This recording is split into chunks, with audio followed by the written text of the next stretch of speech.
Welcome to American Education FM, everybody. I'm Dr. Sean Brooks.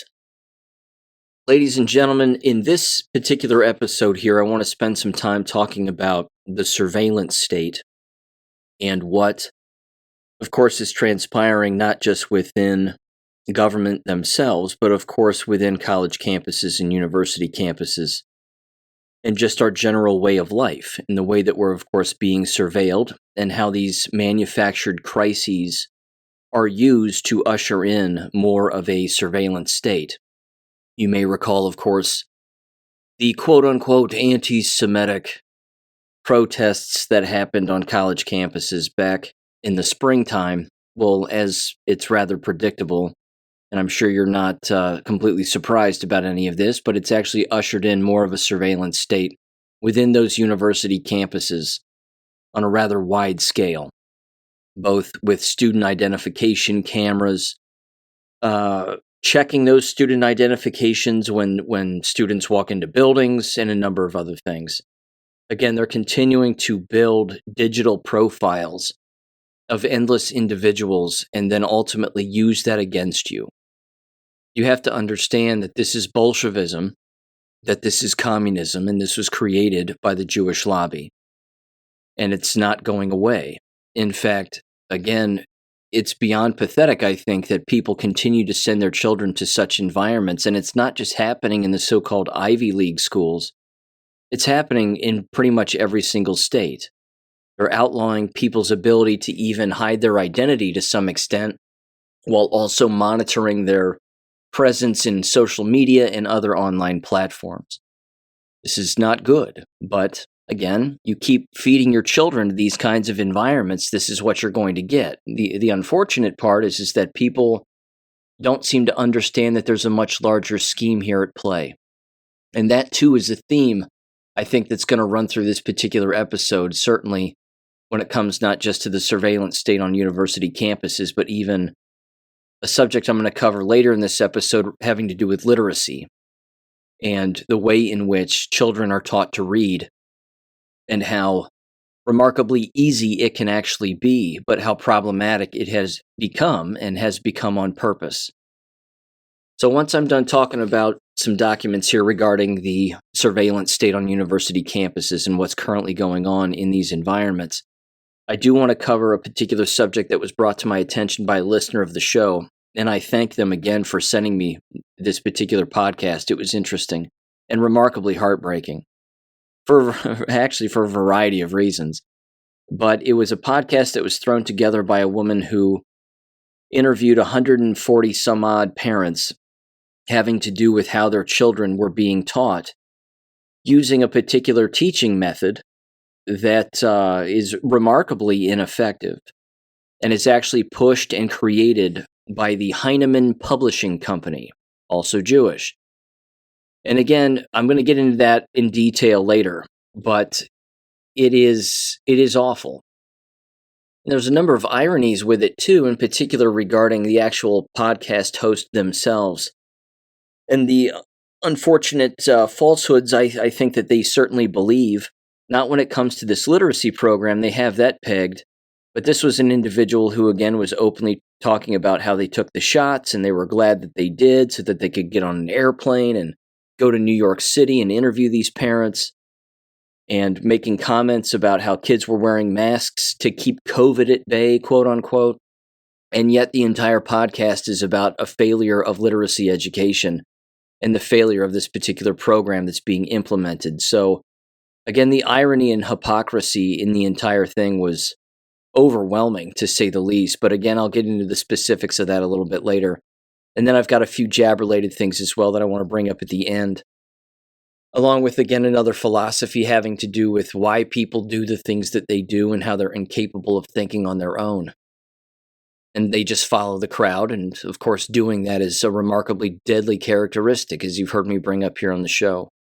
So with all of that aside, let me mention this very briefly, sort of off the top, before I get into the surveillance state.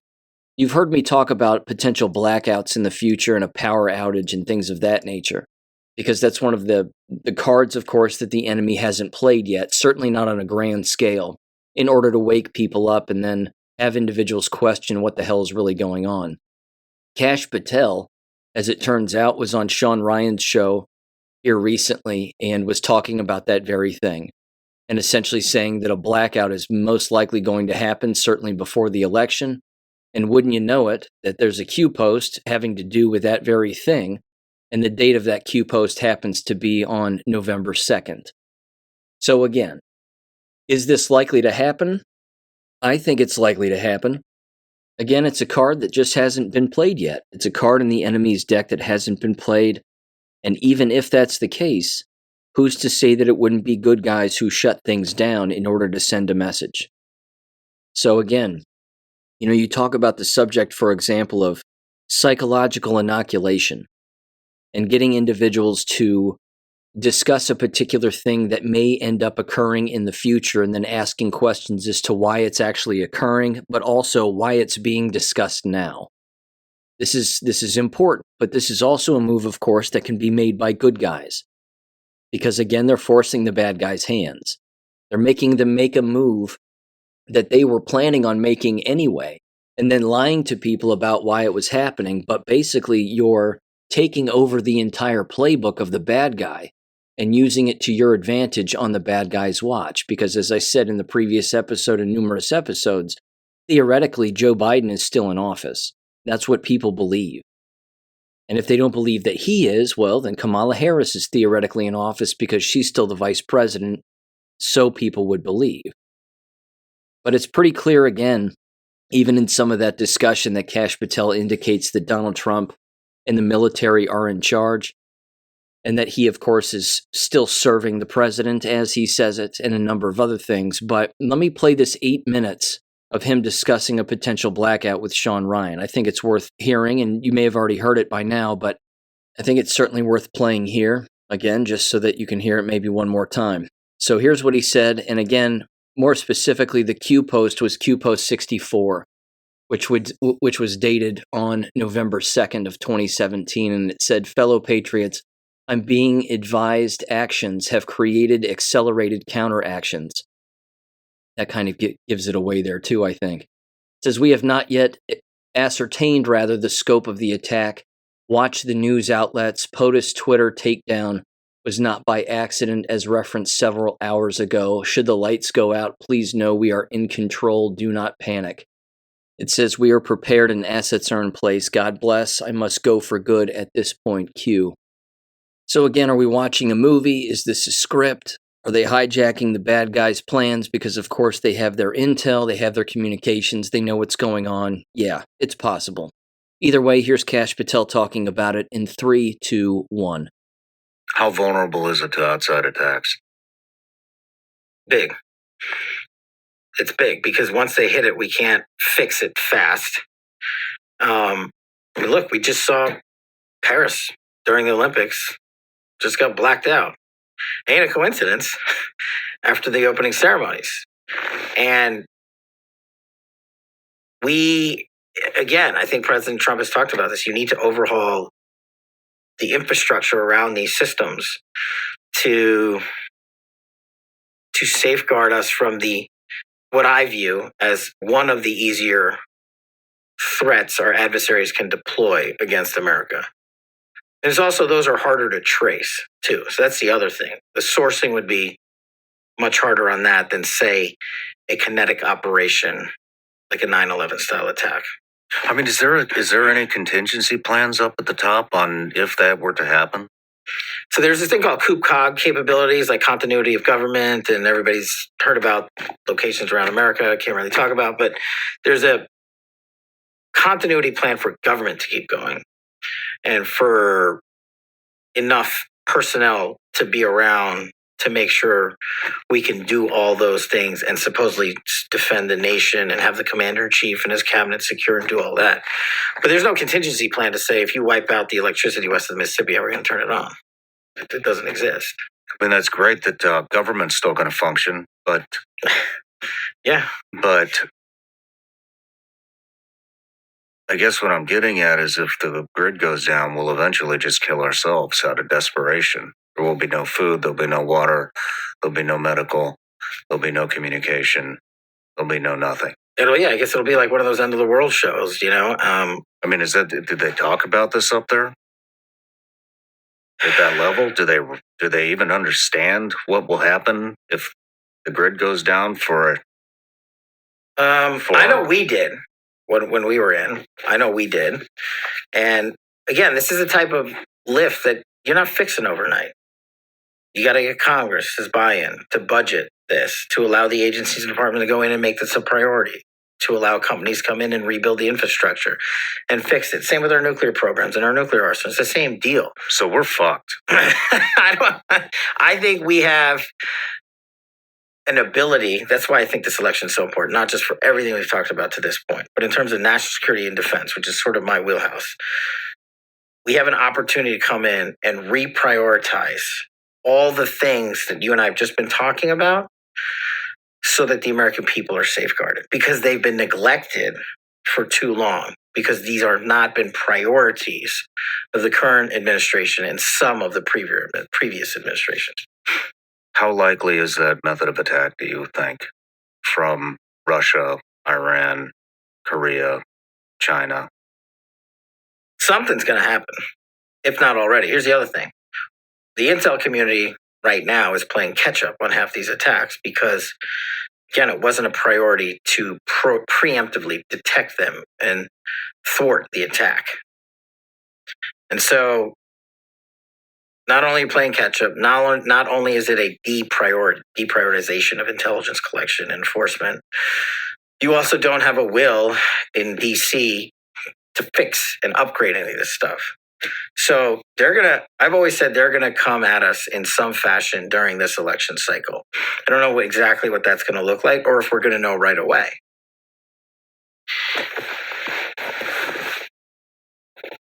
What do you think about what I was telling you this morning about the pristine opportunity to hit us?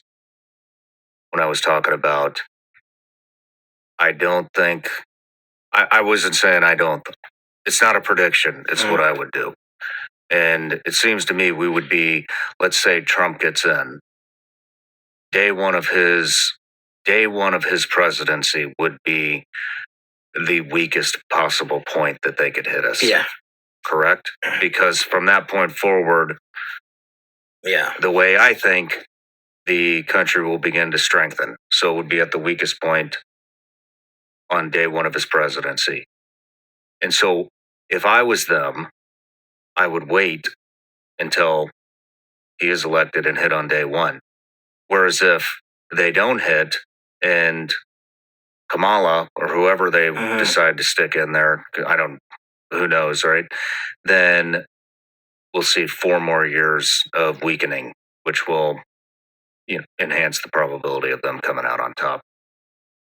Look, I think that analysis is pretty spot on in terms of timeliness for our adversaries to decide on when's the most opportune time for them to strike.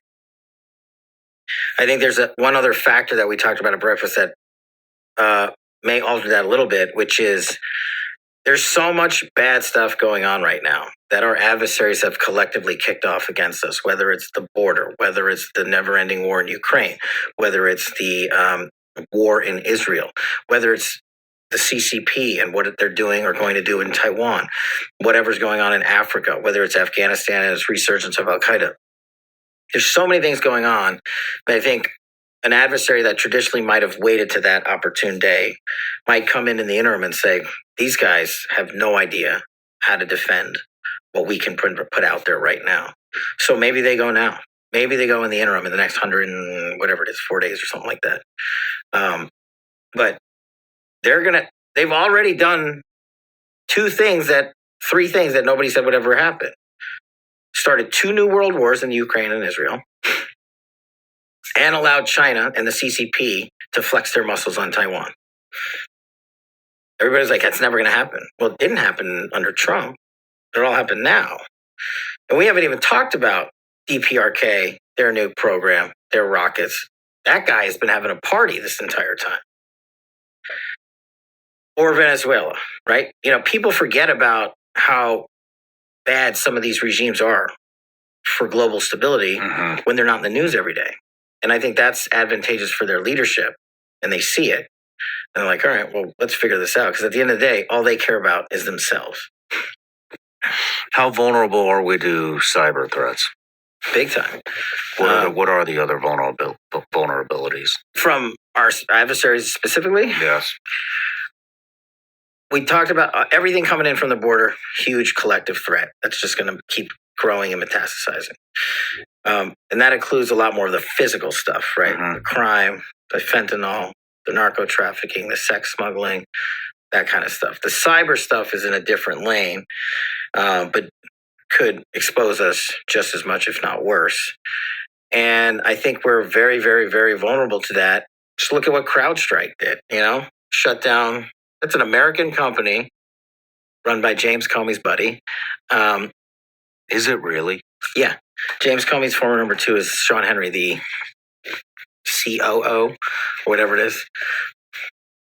And if this company can get as big as it did, mind you, this is the same company, CrowdStrike, that the FBI, when Donald Trump was getting to the presidency and James Comey was the director, remember the whole DNC hack from Russia, another disinformation campaign that said the Russians hacked the DNC to try to rig the election for Donald Trump. Comey gave the servers from the DNC to CrowdStrike to exploit. Have you ever heard of a time that the FBI surrendered its investigation to a private entity and didn't conduct its own surveillance and exploitation of that data? Again, just getting back to a grid shutdown, I think it's almost an open admission that he's saying that it has to happen in order to usher in better change, so to speak, and fix particular problems that have existed and been exploited and or been targeted or were going to be targeted in the future. So that's my take. I just think he's openly admitting that it's going to happen and that it's not necessarily going to be bad guys that flip the switch. It could be the good guys, but they're going to blame it on the bad guys and then do what they need to do after the fact. Again, I don't think there's nefarious motives of what would come on the other end of it. I think it would still be a pretty good thing, certainly making it stronger so that numerous individuals and foreign agents or even domestic terrorists, so to speak, certainly within our own government, wouldn't be able to just flip a switch anytime they want, but make it actually a stronger system so that that can't take place and that there's backups in place and a number of other things. I mean, I just think it's something that we should consider, that's all. And people should have particular things in place to make sure that, they can stay put where they are and operate that way. But again, the people who have no idea that this is even an option, I mean, think of those individuals. Think of the people who won't hear this and won't hear Kash Patel or won't listen to that interview or even take into consideration that killing the power and killing the internet for X amount of days or even weeks or even longer than that is an option that's actually being discussed, even at face value. That's something that good guys have noticed that bad guys are in charge of and or want to do for a variety of reasons. I mean, the people who don't even know that this is a scenario are the ones going to be, without a chair when the music stops. And they're the ones, of course, that are really going to get a wake-up call regarding all of this. And they're going to be the ones, again, trying to call people and say, well, what am I supposed to do? Well, what the hell's going on? And then all of a sudden, even they are going to start asking questions for the very first time in their lives. The problem, of course, is that you're also going to have local government trying to tell people what's really going on, and these people are arguably the dumbest humans on the face of the planet. Mayors and city council members and whatever else. Don't worry, everybody, everything's going to be okay. We know what's going on and blah, blah, blah. I mean, they have no idea what would actually transpire during such an event. And those are certainly not the people to be listening to. So time will tell on all this. Again, it is another scenario and a card in the deck that hasn't been played yet, but why not? I mean, why not at this point? Okay, let me get into the surveillance state stuff now and the notes that I have on this. Just to kind of kick this off very quickly, I came across this article from back in the beginning of the month. I'm sorry, it would have been last month, August 1st, actually. And this is from therecord.media. And it has to do with the company of Ford, the motor company. It was titled the following: Ford wants patent for tech allowing cars to surveil and report speeding drivers. So again, turning the average citizen against one another, including yourself, for simply using one of their own products on the road. Seems like a violation of constitutional rights, but then again, I'm not a lawyer, and who am I? But again, here's what it says. It says Ford Motor Company is seeking a patent for technology that would allow vehicles to track the speed of surrounding cars, photograph them, and relay detained information to police, making it easier for law enforcement to surveil action on the road. Now, very quickly, ask yourself how this system has already been put in place, with one little step at a time.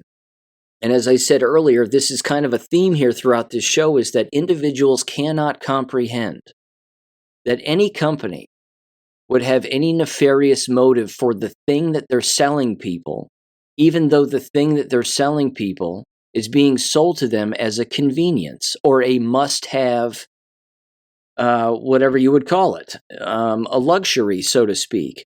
Backup cameras, for example. 360 cameras that now exist regarding automobiles, and cameras in the front, and cameras in your mirrors, and cameras on the inside of your automobile as well, along with, of course, a giant speaker system with the OnStar stuff that can actually hear your own voice and gets tripped if you end up in a car accident. Not to mention, automobiles are wireless devices now, and have been for quite some time.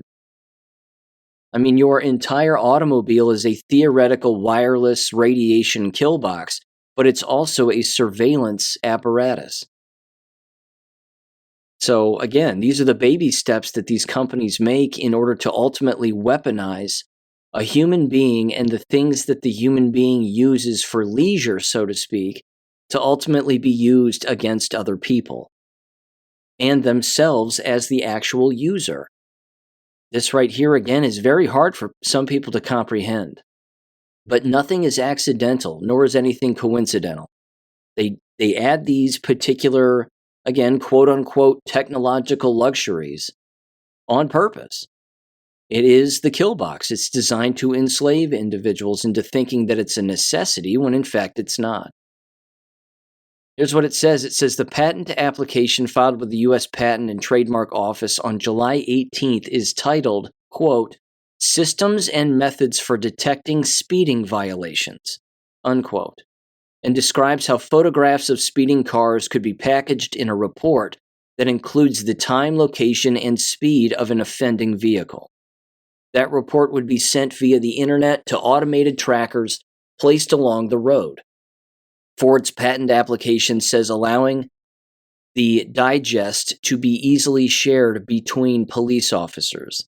Citing the difficulties traffic police face in quickly and accurately locating speeding cars, the application said, quote, it is desirable to provide systems and methods that assist traffic police and or other law enforcement officers to perform such tasks, unquote. It's a surveillance state. It says Ford is one of the largest worldwide auto brands and ranked third in American market in 2023 by netting 12% of new vehicle registrations, according to Experian. Privacy advocates criticize Ford's plan, quote, giving customers the ability to report each other to law enforcement for speeding is pretty dystopian, said data broker expert Jeff Josick. I'm saying that right? Jock Itch? I don't know. It looks like Jock Itch, I'm not going to lie. And then it goes on, and he went on, old Jock Itch went on and said, who is the co-founder of the data privacy and research firm Obscure IQ, and said, quote, and it's a slippery slope with technology. It's a terrible idea. No kidding. No kidding. Again, you couldn't get me to buy a new automobile with all of the wireless tech and all of the just general battery-operated tech that exists in these cars now. No chance. It said a Ford spokesperson said the technology is only intended for law enforcement vehicles that the automaker sells to police. Bullshit. This tech already exists in numerous other automobiles. Again, they can find out where your car is by remotely turning on your Wi-Fi, and then again, you're a wireless port. They know exactly where you are. It has an IP address, for God's sakes. They said, quote, the patent explicitly states the idea for a system is specific for application in law enforcement vehicles such as the Ford Police Interceptor, as it would automate a capability that law enforcement already have in use today. Except this could utilize the built-in systems and sensors in law enforcement vehicles in the future. Well, they have to say that. It says, however, while the patent application does not state whether the technology could be used in cars sold to average consumers, it also does not explicitly state that the technology would exclusively apply only to vehicles Ford sells to police. And there you go. Not to mention all of the papers that you sign when you purchase an automobile. No one really reads all the fine print, do they? They just sign off, sign, and then there's your automobile. It's in the small print. And people, again, are signing off on it without even thinking. It says details of Ford's latest controversial patent application were first reported by Newsweek. Late last year, Ford ditched a patent application for a system that would take control of cars whose owners were behind on payments. Again, they're thinking about this. They pay people to come up with these ideas and think about this and then put it into practice. It says that technology would have directed self-driving cars to automatically head to repo lots. It says the patent application said that the technology would also let lenders remotely and permanently lock cars, disable steering wheels, brakes, and air conditioning, and play loud sounds inside of vehicles for drivers behind on payments. It's absolutely nuts. Unbelievable. But then again, this is part of the plan. These baby steps that they make with all this tech. And again, as even Sabrina Wallace has brought up regarding the wireless body area network stuff, I mean, they pay these people. This is their job. Their job is to create things in order to monitor, surveil, make you ill, turn you into law enforcement when maybe you've not done anything at all, and then ultimately, and I should even say this, set you up for something that you had nothing to do with. Who's keeping any of these systems and the people who run them ultimately, and certainly the nefarious individuals behind creating all of this? Who's keeping them from framing someone? I think it's ripe for the picking, frankly. I mean, in the future, you could just flat out frame somebody. Well, your automobile was here, and we found your automobile at the scene of a crime, and yours was the only one, and there was a dead body underneath your automobile. Is this your automobile? And you go, yeah, that's my automobile, but my car wasn't there. Well, our systems say otherwise. And then before you know it, you're handcuffed and you're in jail for something that you didn't even do. But all of their technology tells them that you were the one who did it, or that you were at least there, or maybe you're being dishonest about the whole thing. Again, it's a surveillance state. It's pre-crime, and this is a problem. Okay, with that aside, although again still in the surveillance state here, let me move on now to the university campus stuff. I have just two quick articles here that again highlight a lot of this. The first, oddly enough, was from the Washington Post, and this is an opinion paper. It was titled "Masked Protesters' Kids Unmasked Book Picks. When is Anonymity Okay?"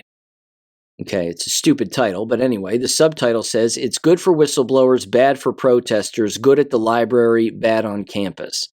This is from a Mark Fisher from just a few days ago. The article starts off and it says the following, quote, "Effective immediately, protesters who covered their faces while on the campus of Virginia Commonwealth University in Richmond must reveal their identity to any university official who asks. The idea is to encourage free speech, quote unquote, in a way that supports the educational environment," said a university vice president, Aaron Hart.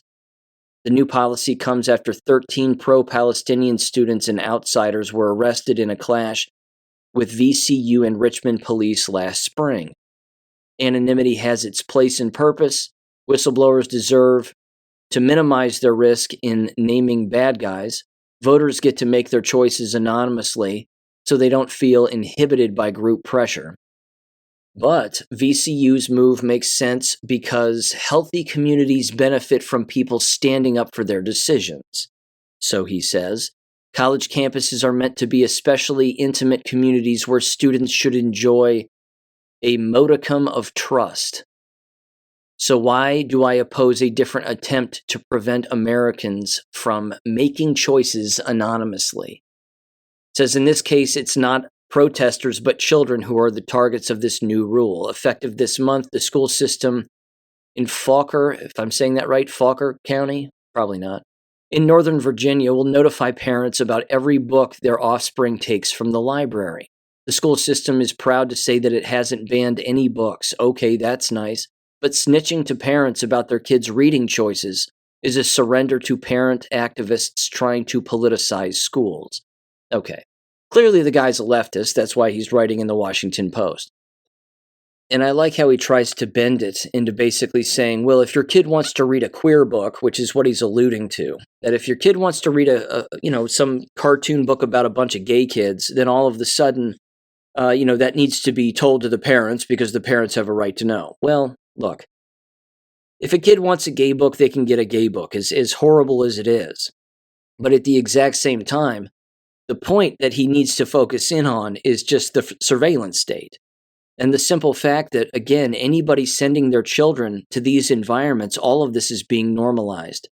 Again, I heard a clip on the radio during one of the news breaks about students on Columbia University's campus experiencing all of this. And again, how they basically have to show their IDs all of the time now in basically every building that they enter and show them to someone who's actually looking at them, or at least swipe them in order to get in, which we know that that's already one of the things that exists on college campuses are the ID swipe ability to enter a door or walk into any kind of a building because they can track your whereabouts then.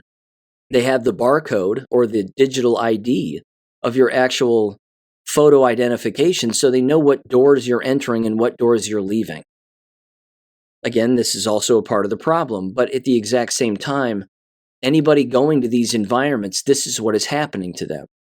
And they don't know it. And it's, of course, designed to normalize that kind of behavior. Well, you experience this on a college campus, so you're going to experience this in the workforce, and you're going to experience this in lots of different walks of life, and we're going to normalize this with you when you're younger so that, it becomes completely normal to you when you're an adult, and it just won't matter in the future. You'll just accept all of this because it's just the way that it is. It's just supposed to be acceptable to everybody. Now, there was also this article, which is very good. This one is excellent, actually. It breaks this down even more specifically, again, the types of surveillance methods and actual technology that's used, in particular on college campuses. And again, the ubiquity of all of this and the normalization of all of this is beyond alarming. But this was from theflaw.org, and the article was titled Suppression by Surveillance, Protest Movements and the Corporate Surveillors Profiting Off Fear. This is from a Janissa class back on August 28th. I'm gonna skip a little bit down here and just kind of read a little bit from this and give you the gist of it. But one of the particular pieces of technology that they reference here, or that she references here, is called Stingray, which is a cell site simulator. It says this electronic surveillance tool allows law enforcement to intercept cell phone signals. Phones regularly broadcast their presence to a cell phone company tower closest to them, allowing the phone carrier to provide the user service wherever they are. However, if the authorities are interested in tracking a specific device, law enforcement instead constructs a stingray and channels these cell phone signals through the cell site simulator. Once it's built, law enforcement can track cell phone locations, review unencrypted conversations and text messages, and more. It says that stingrays are widely used by local, state, and federal authorities, but they're highly controversial. It says this technology reaches further than its intended audience. Stingrays collect data from any phone in the vicinity of a targeted person's cell phone. For example, during a demonstration, protesters, their associates, and passers-by near a person being tracked by law enforcement can be identified. Perhaps even more concerning, stingray technology can subject a person to a phishing campaign where malware is downloaded onto their phones through clicking a faulty link. Once law enforcement has identified the cell phone of the protester, they can then subpoena the cell phone, it says, and the cell phone company to provide the name and the address associated with the cell account. Even more, the police could identify the phone's current location or obtain a log of all the cell towers the phone in question has been linked to in the past. Now, this is where they get into specific individuals, students, administrators, and universities themselves. It says data tracking technologies like stingrays aren't cabined to city police departments. They're also integrated into college and university campuses. Consider Spotter EDU. Used at Syracuse University, this system operates in a fashion akin to stingrays. With short-range phone sensors and campus-wide Wi-Fi networks, universities can track student locations as they move from dorms to the classroom. It says companies using this technology have boasted of gathering 6,000 locations, data points per student every day. It says in some cases this is used to track students' attendance in classes. Professors can receive automatic notifications letting them know a student is not in their class. At least 40 colleges and universities have adopted Spotter EDU.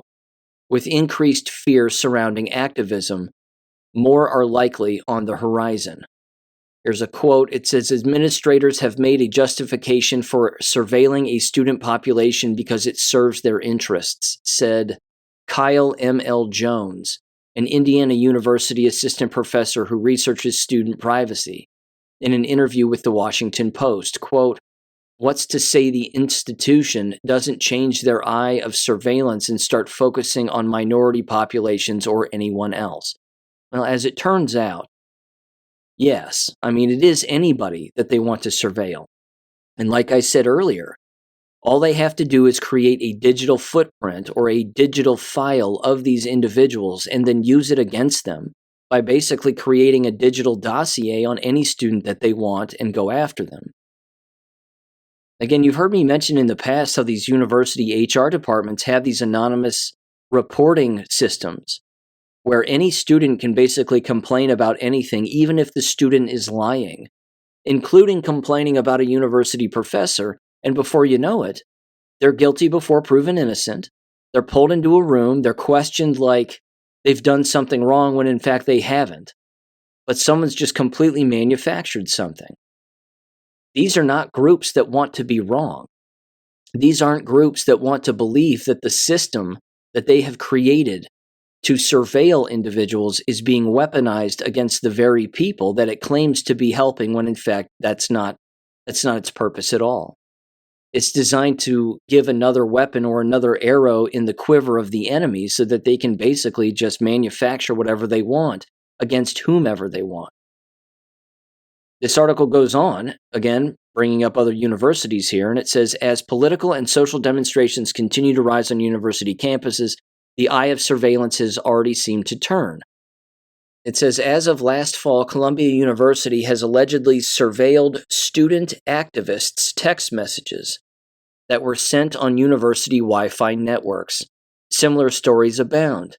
Social Sentinel, now acquired by Navigate 360, is a surveillance service that scans data from student social media posts, And this service has originally been purchased by the University of North Carolina at Chapel Hill to monitor students who are allegedly at risk of harming themselves or others.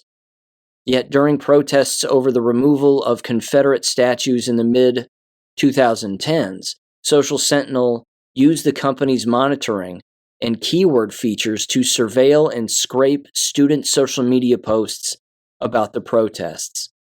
Again, this technology is not created to be beneficial to us or anyone else. Certainly not for individuals exercising their First Amendment rights. Again, the hidden plan with all of this technology creation to begin with is to ultimately weaponize it against the people. It goes on, it says 5 years prior, At Kennesaw State University in Georgia, local authorities also used Social Sentinel to track political dissidents at a town hall with a U.S. senator. The service had also been used at the University of California, Davis, Auburn University, Central Florida University, and Indiana University. Corinne Shanahan, a student organizer at Harvard Law School, notes that the surveillance of the social media posts by administrators seems to be used to, quote, track and police student organizing and activism with the ultimate goal of stalling or intimidate the movement or individual people within it, unquote. It says not only have data tracking tools been on the rise, but identification-based surveillance technologies like facial recognition and biometric analysis have also been embraced by cities and universities. These tools are well known today. For example, facial recognition, a ubiquitous feature on most modern cell phones, uses people's faces captured in video footage or photographs and compares them to a database of known individuals to find a likely match and identify an unknown person. The technology has already been integrated into many cities. Per EFF's Atlas of Surveillance, a data mapping tool documenting surveillance technology at least 884 police departments across the country utilize facial recognition technology with a particular pronounced presence in the states of Florida and Michigan. Drones, or unmanned aerial vehicles, UAVs, are becoming increasingly ubiquitous as well. The Atlas of Surveillance notes that approximately 1,488 police departments use UAVs. Again, it goes, it's a massive article. It again hits on numerous other universities here. It says, again, universities too are beginning to add identification technology to their surveillance system, as at least 10 campus police departments have drone programs. At Lehigh University, student journalists were told that no privacy laws restrict drone usage and that drones can be used on and off campus, quote, for any purpose, unquote. According to a scorecard produced by Boston-based nonprofit Fight for the Future, at least 13 colleges and universities across the country are currently using facial recognition technology. One example is the University of Southern California. At USC, residence halls are outfitted to allow students to use biometric technology to access buildings via fingerprint and facial recognition technology. USC claims not to store data or provide analytics, but the university did not clarify whether it has analyzed this data in the past. Multiple Florida universities also use facial recognition technology. University of Florida, University of Miami, University of Central Florida police departments draw from the Florida's Facial Recognition Network, Face Analysis Comparison and Examination System. Ironically, the acronym is FACES. According to FACES, training materials acquired by EFF, at least 230 local, state, and federal agencies also use this database. Created in 2001. Interesting timing there. Patriot Act, perhaps? It says FACES has few written policies regulating the use of its 38.5 million images. It's already been used to identify and suppress protesters in the past. Police officers at the University of Miami, for example, have admitted to using facial recognition systems to catch a few bad guys, quote unquote, on campus. Students allege that the system has also been used to discipline student protesters who staged a die-in on campus to support cafeteria workers on campus. It says records have also shown that Florida police departments used the database during the summer of 2020's calls for police reform to request matching images and identifying information for, quote, possible protest organizer and their various associates, quote unquote. Photos were uploaded of organizers that referenced their participation in protests, but listed no history of crime-related activities. Ladies and gentlemen, again, it's pre-crime. It's just pre-crime. Palantir has to be involved in this to some extent. It's Minority Report. There's no doubt about it. We've monitored your social media and we see that you're thinking about having a potential protest. Well, we're tracking your movements around campus, and if you step particular places or communicate with particular people that we don't like, well, we'll just usher you into our office and question the ever-living hell out of you.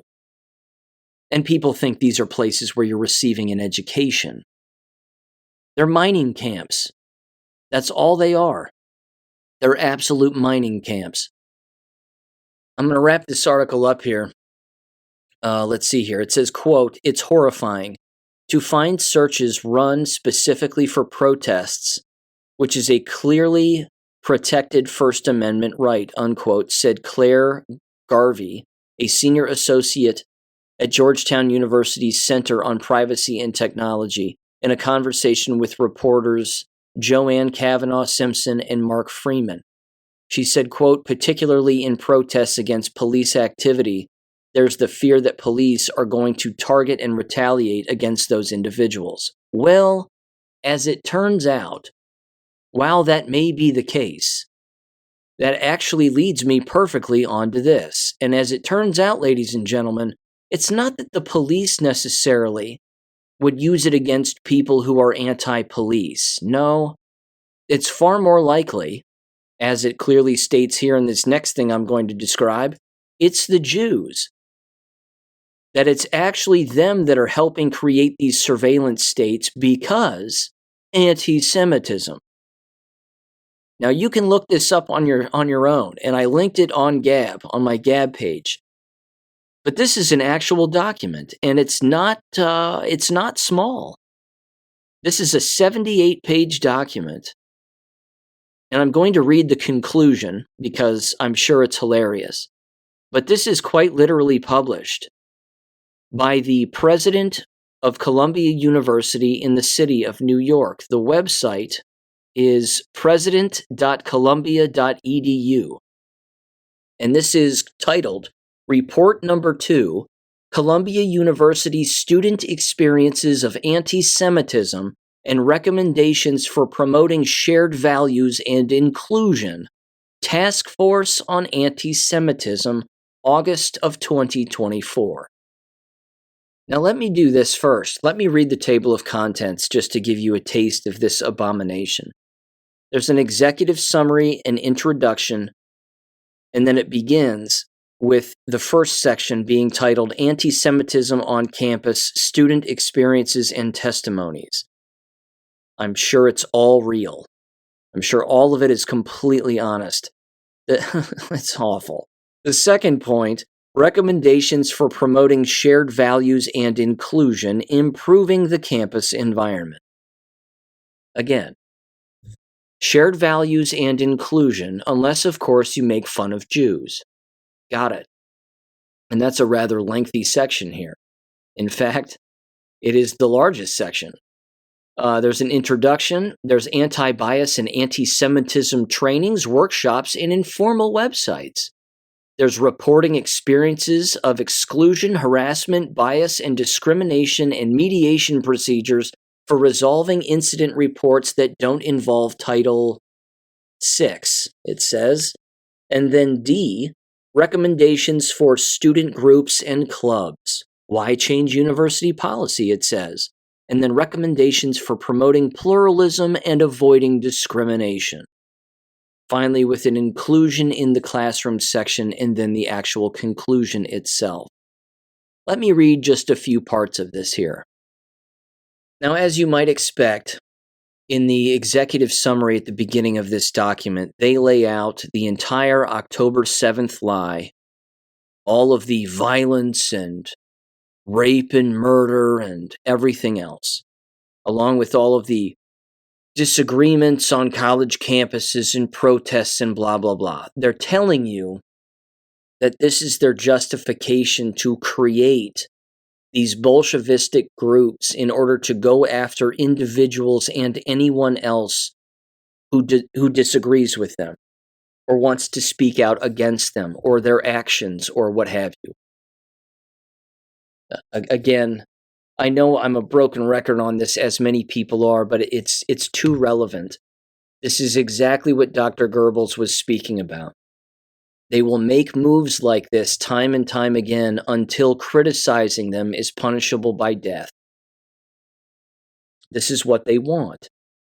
And they use the pen because they know that the pen is mightier than the sword.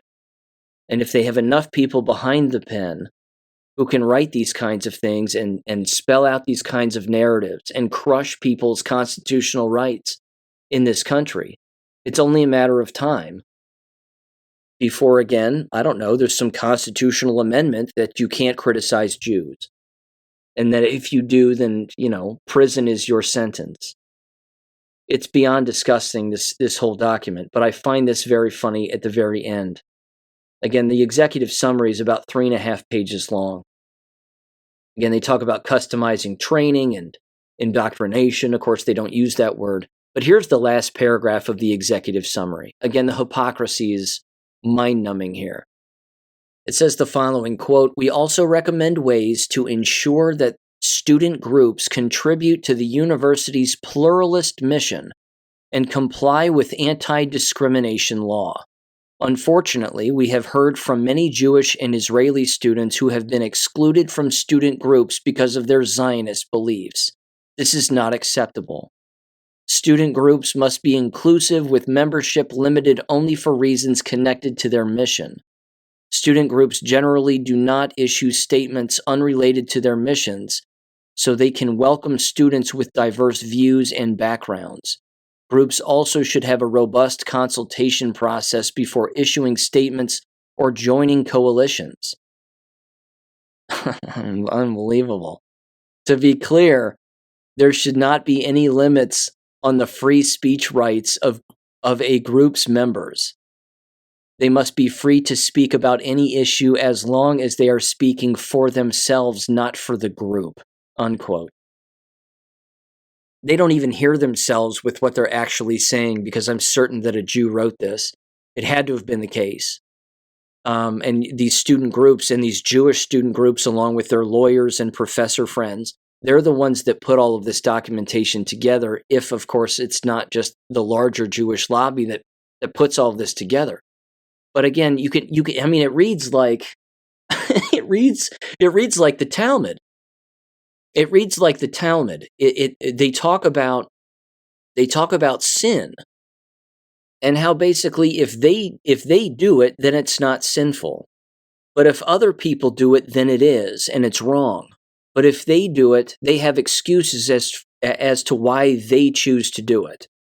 Well, we can have groups and we can exclude people, but you can't have groups and exclude people. But everybody should be included in all groups, no matter of their backgrounds, unless, of course, you make some kind of a statement in your group's missions and values statement or on your website that says that if you're of a particular belief system, then we don't recommend that you show up because of XYZ.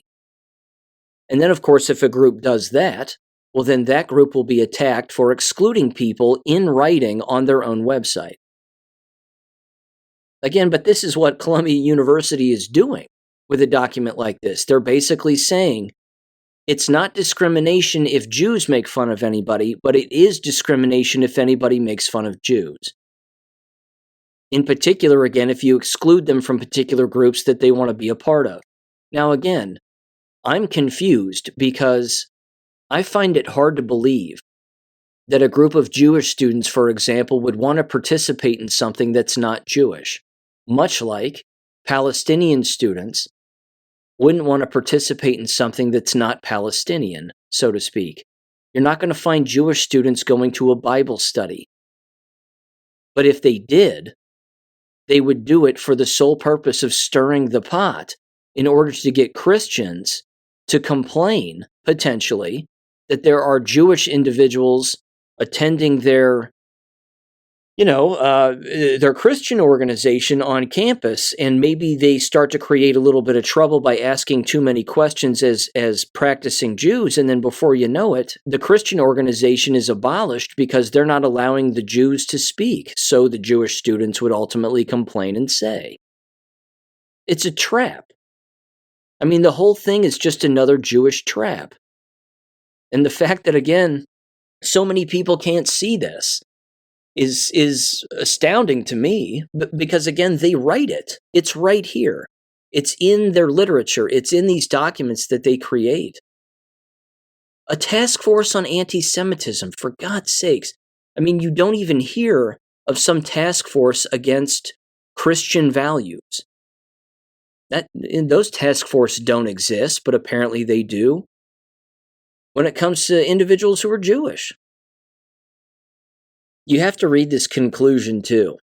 I mean, the conclusion of this particular document is laughable. Here's the first paragraph. It says, quote, it's about 2.5 pages long. I'm not going to read the whole thing, but you can figure it out. It says this.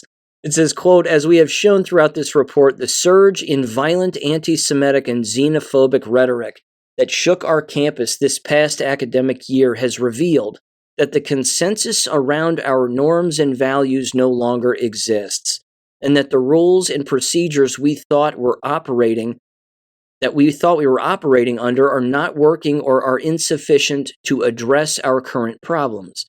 This report is the product of months of engagement, research, observation, and reflection. It also follows a collective reckoning within our community pointing to an obvious reality, the ways in which the university has been dealing with the important objectives of diversity and inclusion need to be reevaluated, rethought, and revamped.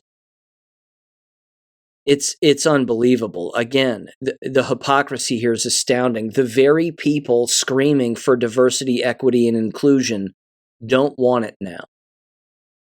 They don't want any diversity of thought, diversity of speech, anything like that. If you criticize them, well, we're coming after you. And we're going to use the surveillance state to our advantage in order to find you and root you out.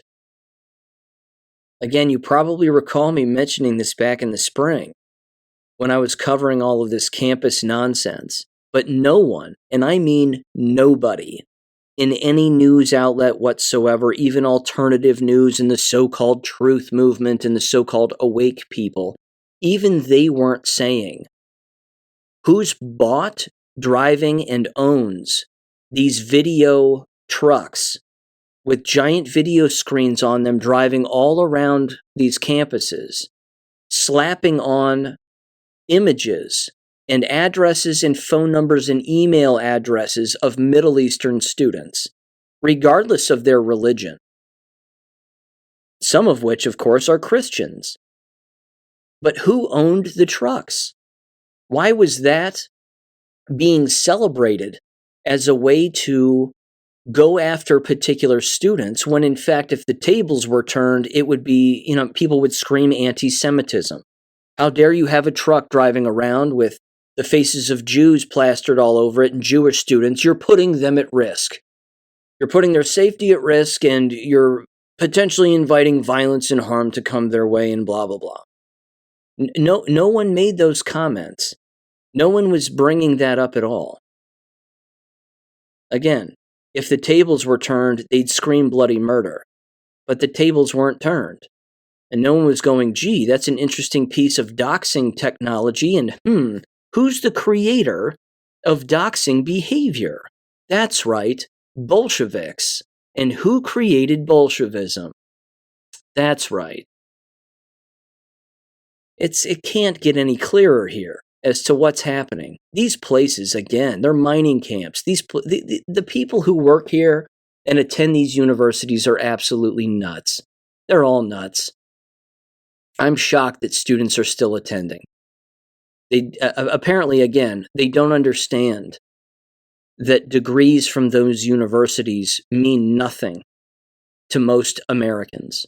They don't mean anything. It's completely embarrassing. But again, they're brainwashed. That's why they're going in the first place. They're jabbed. They're mask wearers. They're falling in line and then complaining about the occasional inconvenience to student identification and other things. But then again, they'll go along with the next thing because they're told to. These are the kinds of people we're dealing with here. Okay. That leads me now to this, and I want to spend just a little time on this also. This now comes into play the business of literacy, and this particular literacy company that was brought to my attention from a listener of the show. First of all, if you want to give this particular podcast a listen, it's only 10 episodes long. I will link it in the description below, and you can even find it on Apple and Spotify and everything else. Just type in the words "sold a story." and you'll come across it. And it sold a story how teaching kids to read went so wrong. Here's their description. It says, there's an idea about how children learn to read that's held sway in schools for more than a generation, even though it was proven wrong by cognitive scientists decades ago. Teaching methods based on this idea can make it harder for children to learn how to read. In this podcast, host Emily Hanford investigates the influential authors who promote this idea and the company that sells their work. It's an expose of how educators came to believe in something that isn't true and are now reckoning with the consequences. Children harmed, money wasted, an education system upended, unquote. First of all, that describes the entire education business in a nutshell. Because everybody in the business is being lied to. Everybody in the business is being tricked. Everybody in the business is being manipulated. It's not just the subject of learning how to read and how that's accomplished. It's every subject. This is one of the things that I've brought up on the show before, and I don't want to spend too much time on it in this particular episode, but I do want to say this.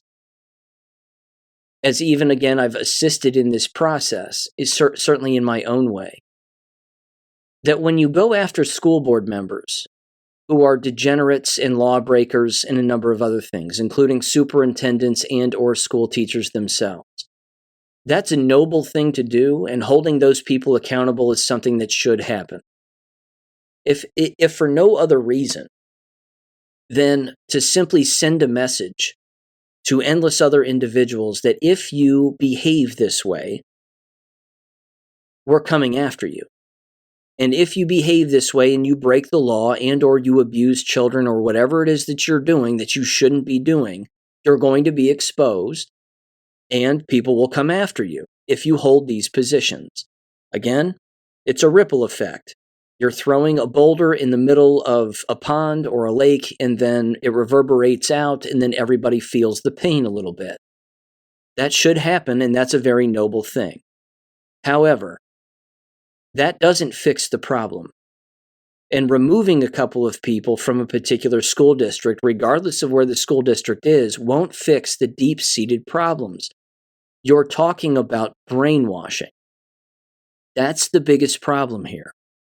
If you actually showed up as a school teacher with the solution, with the actual answer, in this particular case, of how to teach someone to read, write, spell, and comprehend, which, as you've heard me bring up before, and I've written substecks about it also, the McGuffey Readers. If you showed up and gave a copy of the first issue of the McGuffey Readers, the pictorial primer, to children who don't know how to read and you started using it, you would be told to stop using it.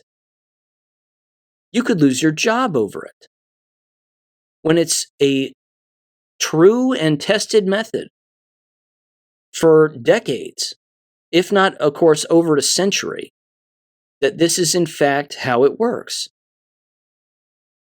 That these books are the easiest way to get someone to learn how to read, regardless of how old they are or young they are. But again, you can't bring the answer into these environments because they will squash you out. They'll rub you out. This is the business. This is how controlled it is. It's controlled, again, by unions, NGOs, three-letter agencies, and foreign governments also, and foreign companies. You have to use their prescribed tools, regardless of the tool, regardless of its level of effectiveness, because, again, that's one of the things that the education business never does, is evaluate their own levels of effectiveness, in particular when it comes to using a particular tool that they claim is being used to teach someone something. They're never going to evaluate its level of effectiveness, because if they do, 9 times out of 10, people will hate it.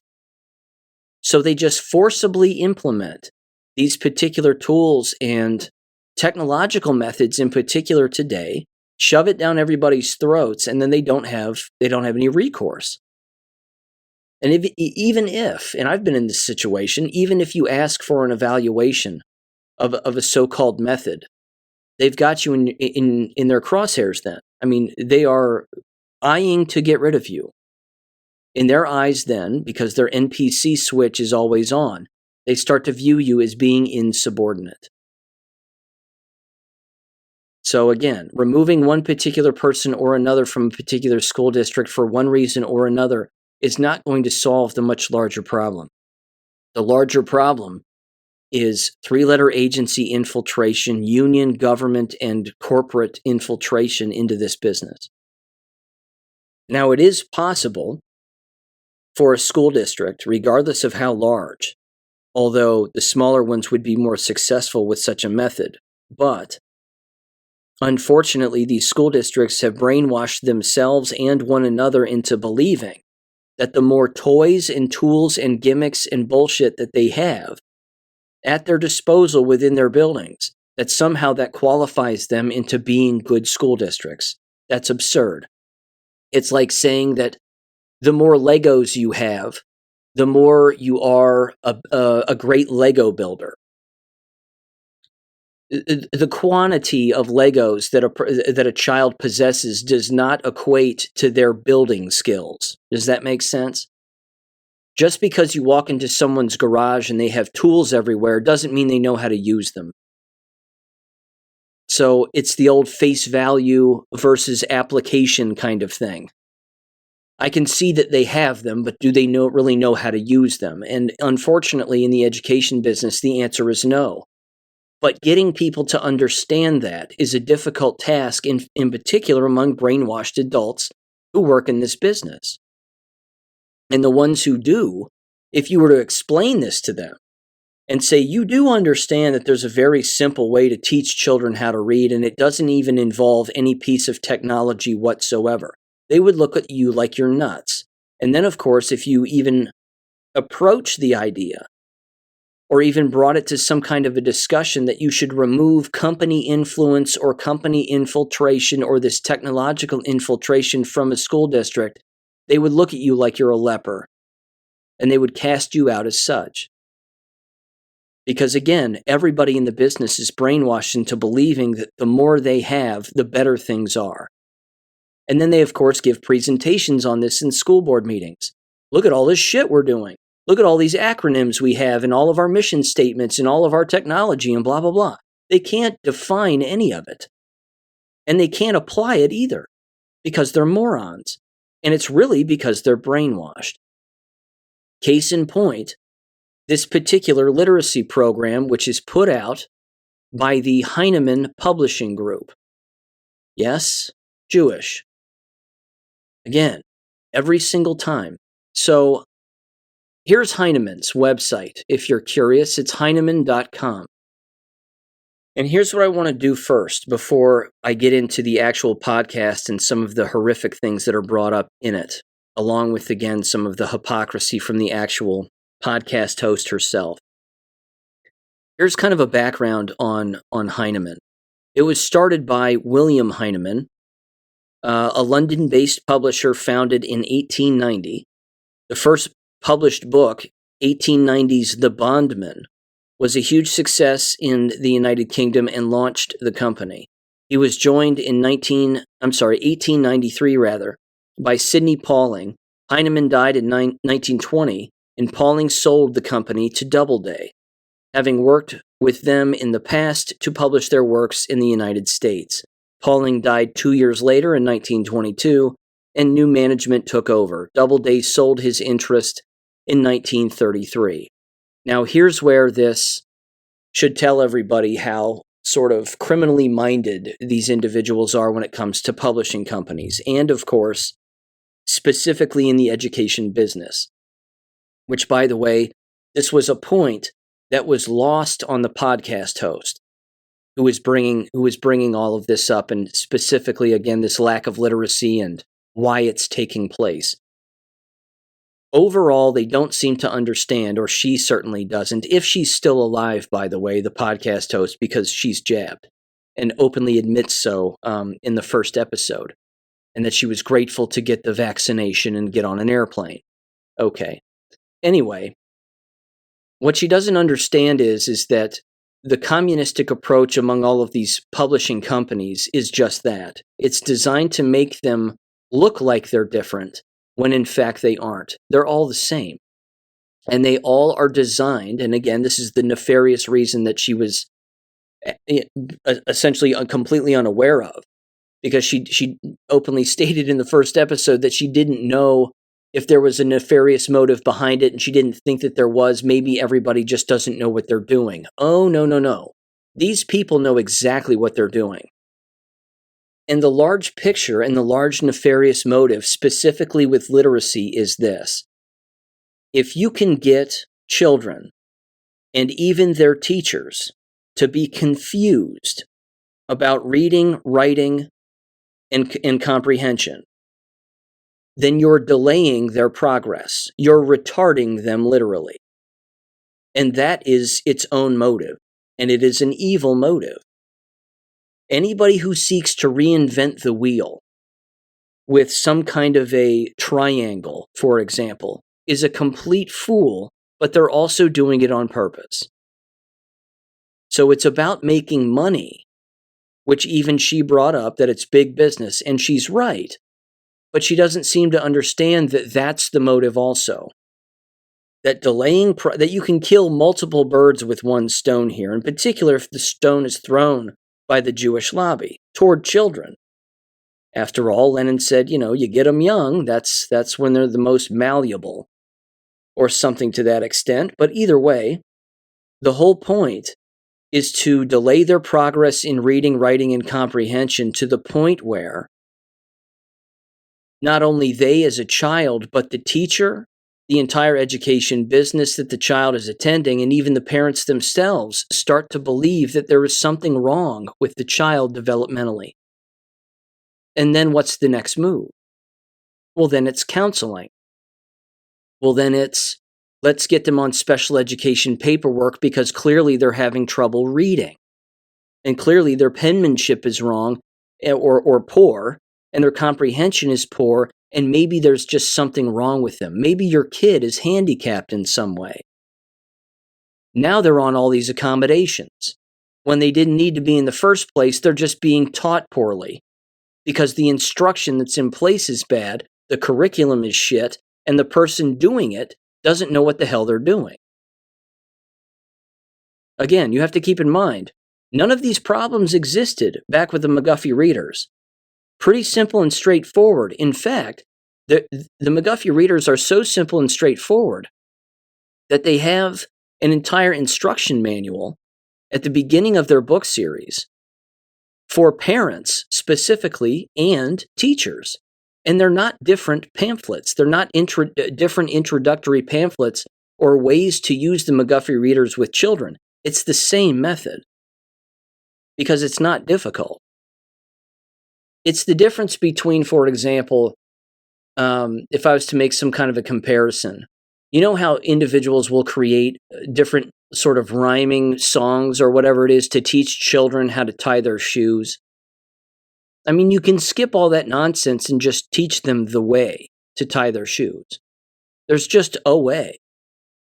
But as you'll know, and if you've ever watched other people do it or show their children or the children themselves do it on their own, there's a variation of a way.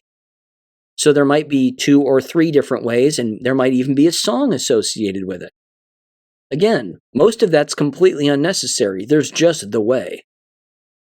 But again, when it comes to using such curriculum, the motive is also designed, again, specifically to not just delay their growth and make things frustrating for them and their instructor, but it's designed to trick the family into believing that something is wrong with their kid. And then their kid is on drugs because the school recommends counseling, counselor recommends a psychiatrist, and then they're on drugs before you know it for quote-unquote ADHD. And that's somehow going to improve their comprehension and improve their ability to read and write. This is the slippery slope, but this slope is intentional. It is created specifically by these publishing groups. So here's again the illusion of choice when it comes to these publishing groups. Here's what it says on Wikipedia regarding Heinemann Publishing. It says, through the 1950s, the company was slowly taken over by Tilling Group's investment arm. In 1953, they opened offices in The Hague for sales in continental Europe. And in 1978, they opened a separate company in Portsmouth, New Hampshire, to sell their educational works in the U.S. market. When Tilling was purchased by BTR PLC in 1983, BTR sold off all their non-industrial assets. Heinemann was sold to, you can't make this name up, Octopus Publishing Group. I mean, hello? they call their publishing group Octopus. Octopus merged with Reed International in 1987, who then sold their entire trade-oriented publishing assets to Random House in 1997. Heinemann ELT, English Language Teaching Division, was sold to Macmillan Education in 1998. Eventually, the rest of International Division was sold to, you guessed it, Pearson Education, and the U.S. Division to Houghton Mifflin Harcourt in 2007. Most of these successors, with exception of Macmillan Education, continue to use the imprint. So again, all they're doing is filtering these groups through one entity or another, making it look like it's different material coming from different people, but it isn't. It's the same crap, just being sold to people with a different publishing name. But they're all owned by the same people. They're all run by the same groups. Now let me describe the specific literacy program that was used, or the method, I should say, that was used, or at the very least, one of the methods that was highlighted, certainly in the first episode of this particular podcast. The woman openly admits to taking the jabs, the person who is hosting this podcast and doing this investigation, again of 140 some odd parents. And she has a research partner with her, apparently.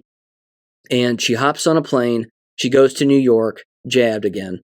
I believe in 2021, if I'm not mistaken. And she openly states that she's observing within a particular classroom setting how these children are sitting around and they're all wearing masks to keep COVID at bay, because COVID's a real thing, so she thinks. But she says that one of the lessons that she witnessed was a female teacher, and she has a recording of this. And the female teacher has essentially an easel in front of her. And instead of the children engaging in phonics and not just word recognition, because that in itself is bad when it comes to literacy and all of this sight words and all that other bullshit. That's all nonsense memorization. Phonics is where it's at, and that's always been the case. In particular, if you can tie a picture to a word, which is exactly what exists in the McGuffey Reader's first edition pictorial primer. It has a picture of a rat, and then the word rat next to it. And you're the one, as the literate person, the adult, you're the one who's supposed to say rat. R has an R sound, and it sounds like this, and then a has an A sound or an ah sound.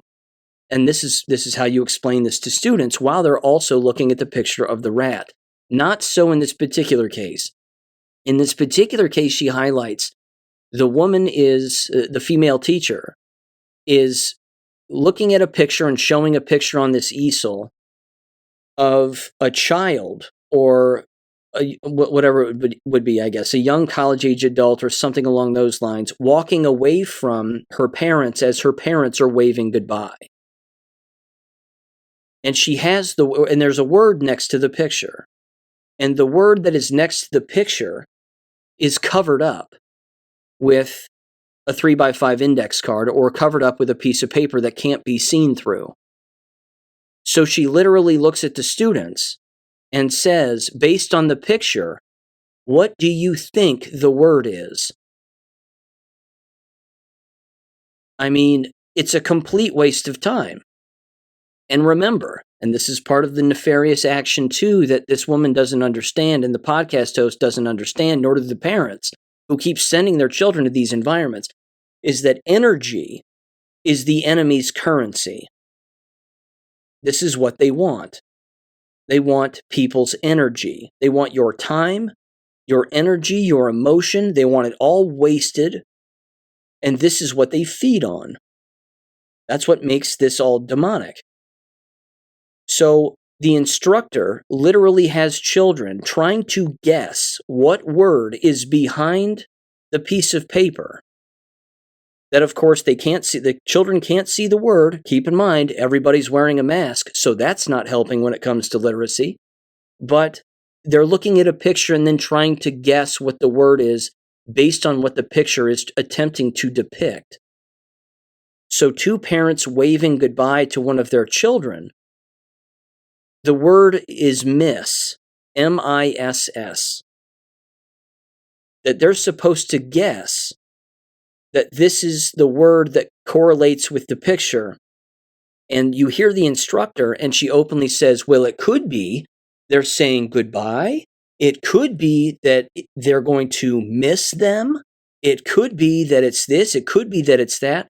Thereby, again, just confusing the young child into not knowing what in the hell is going on. As the minutes are just clicking by, one after the other, with all of this time being wasted. That was literally one of the messages and one of the methods, rather, that was brought up in this podcast as being one of the things that is existing in these classroom settings from Heinemann and from the publishing company that puts these kinds of books out, that, as they say in the podcast, become the quote-unquote Bibles in the hands of these teachers, that they so readily rely on them with such frequency that they can't imagine doing anything else or using anything else. You also have to keep in mind now, too, the technology aspect of all of this, which I've brought up in the past. That they will hook children up to computers with headphones, and then they're just clicking on shit.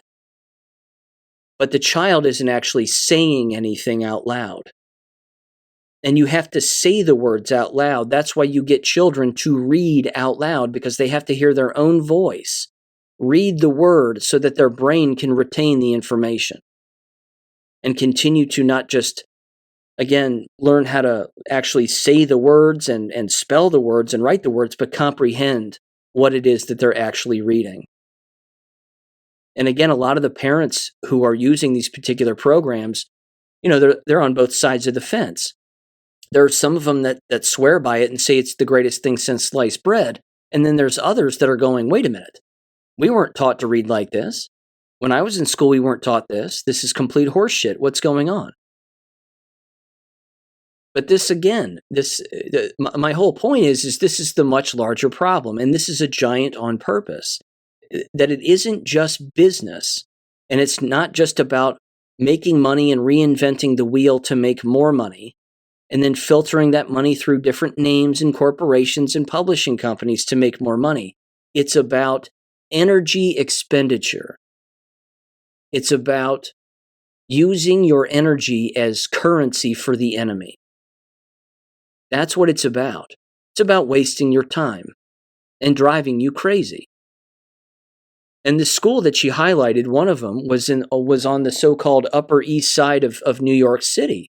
She claimed, well, this is one of the better schools in the area. This is actually a very prestigious school. And they're using this particular program with these brain-dead teachers and this brain-dead curriculum, and nobody knows what the hell they're doing. And they don't understand why their literacy rate is in the tank. It's pretty obvious. In fact, here's something else that's remarkably obvious. I have some audio to play. This is also on Heinemann's website.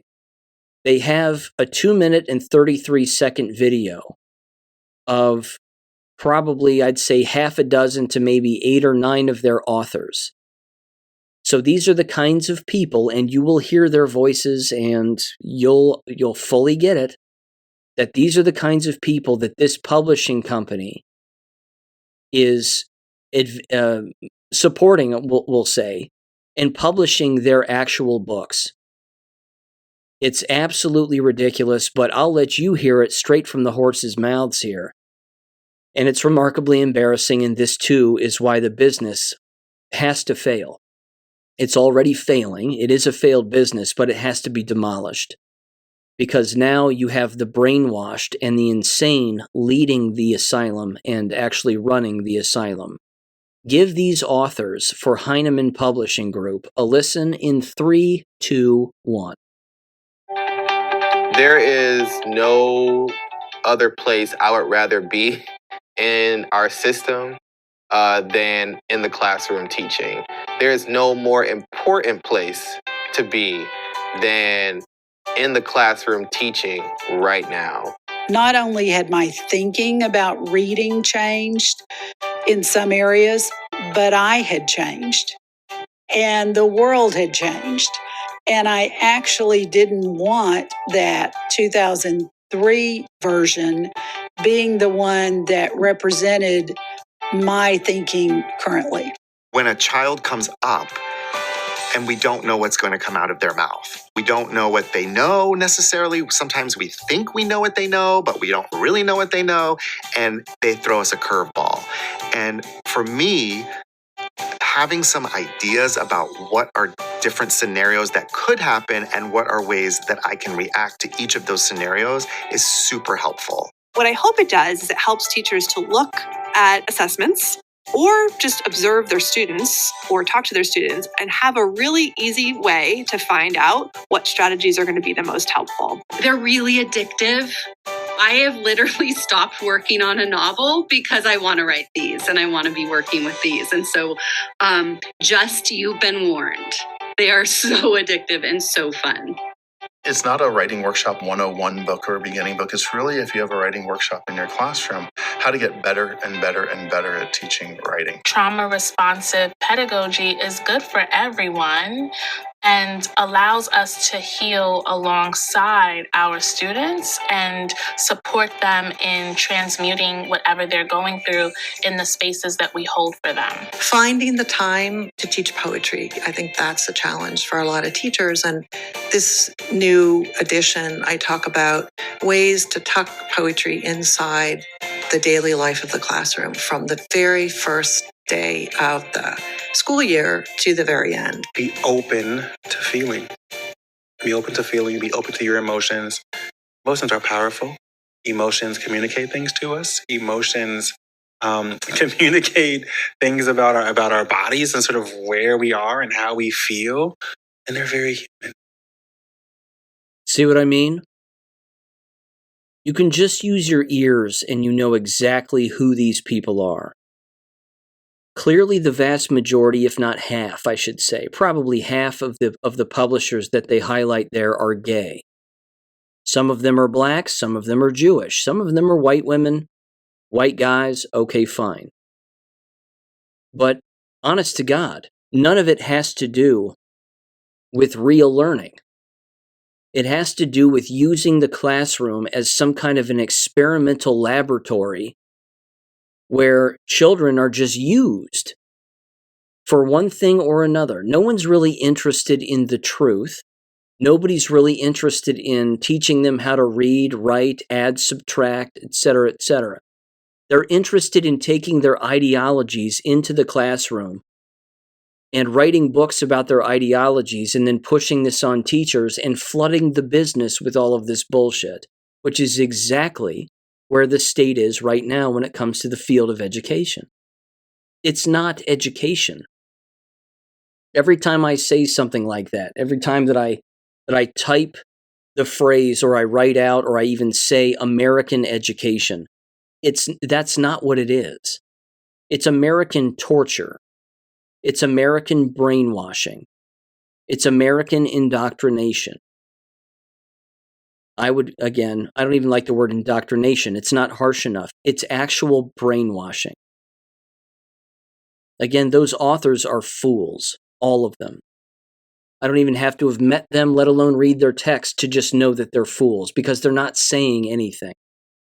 Trauma-based instruction is important for everybody, and everybody can learn about trauma-based instruction. What are you talking about? It's just another buzzword that was created in a boardroom by the Jewish lobby and endless other individuals and then thrust onto the business and the vernacular that gets used within the business to be normalized. That's it. And then they publish books about it, and then they make money, and then those books are forced on school teachers to read, whether they want to or not, and then it's forced on administrators to accept, whether they want to or not, because if they don't accept it, then a metaphorical gun gets put to their head, and then they either lose their job or they're insubordinate, and then so on and so on and so on. It's disgusting. What an absolutely disgusting business. In fact, one more quick point that actually is going to lead into this next piece of audio that I want to play regarding the actual jabs themselves is that one of the dads who was highlighted within this particular podcast and was being interviewed by the podcast host, she asked him basically, what do other parents think about this? You're clearly frustrated with the program. You've seen it not work. You don't understand it. It's not how you were taught to read when you were younger. It's not having a beneficial impact on your kid. What do other parents think about this? And again, he said some parents would approach him as he would approach them and say, so what do you think about this reading program? It's really messed up, isn't it? And they would look at him and half of them would be like, oh my God, don't even get me started. It's absolute trash. And then the other parents, the other half would look at him like, what is wrong with you? What do you mean you don't like this program? We love it. We think it's beneficial. They can't both be right. Someone's wrong. False equivalency yet again. Same thing. They can't both be right. Looking at the same program, and one group says it's crap, and the other group says it's the greatest thing since sliced bread. It's completely impossible. In fact, there was another woman who was also a mother who was also interviewed, and bless her heart, I mean, she spoke English and was an American, but even her grammar was terrible. And to which I thought to myself, well, no wonder your kid can't read. He's got to listen to you all day long, and you can hardly string a sentence together. But either way, she was being interviewed, and she was describing how she was recording and video recording and audio recording, of course, her son taking one of these reading assessments, where basically he has to read a certain number of pages and a certain number of sentences and then be able to do it cleanly and crisply and the whole thing. And so on one page there would be a picture, and then on the other page there would just be basically one sentence corresponding with the picture. The kid couldn't read the sentence. And this was after formal instruction by their teacher on how to so-called read. And so the kid is not only not reading the words and reading them crisply and clearly and quickly, he's even just saying words that aren't even on the page. And then her response was, so I watched my son do this, and then I ran into my bedroom and I started crying. And I went, there you go. Because that's a logical response to a kid who can't read, is you just run into your bedroom and start crying. This is, again, I just think that it's this. I think it's more proof that it's an information war. And that, as you've heard me say before, the education system, if that's what you want to call it, is arguably one of the last pillars that exists in this entire house of cards and this entire castle of lies. That once that pillar goes down, then the game is over. But the way that pillar has to go down is with a lack of participation. And unfortunately, the brainwashing is so thick among so many, they don't even know who William McGuffey is. They don't even think to themselves, what is one of the oldest methods and oldest written methods and or books that can be used to teach a child to read? They don't even ask the internet that question. Because they don't think. They're incapable of thinking. They simply just follow the leader. And if the leader is taking them off a cliff, well, then off the cliff they will go. So that leads me to this next thing. But again, if you want to listen to that particular podcast, there were 10 episodes of it. I will link it in the description below. It's heartbreaking. It really is. And it's even heartbreaking. I don't know if you've experienced this or not, but I mean, it really is heartbreaking listening to a child who should be able to read, but again, they can't because they haven't been instructed properly. And when you hear bad instruction, in particular, someone like me who's been in the business and was trained in this, of course, it came innately to me, but when you hear a child want to read and they can't, it's like watching a baby choke on food. They want to swallow it, but then their eyes get big and their face gets red and they start to panic. And then they get upset or whatever else. But it's heartbreaking. And she plays some audio again from these children who can't read. But again, we're graduating people from high school who can't read. This is happening all of the time. When I taught juniors and seniors in high school for about a year and a half, I had students in my classes who could not read, and they couldn't read out loud. It was awful. I felt terrible for them.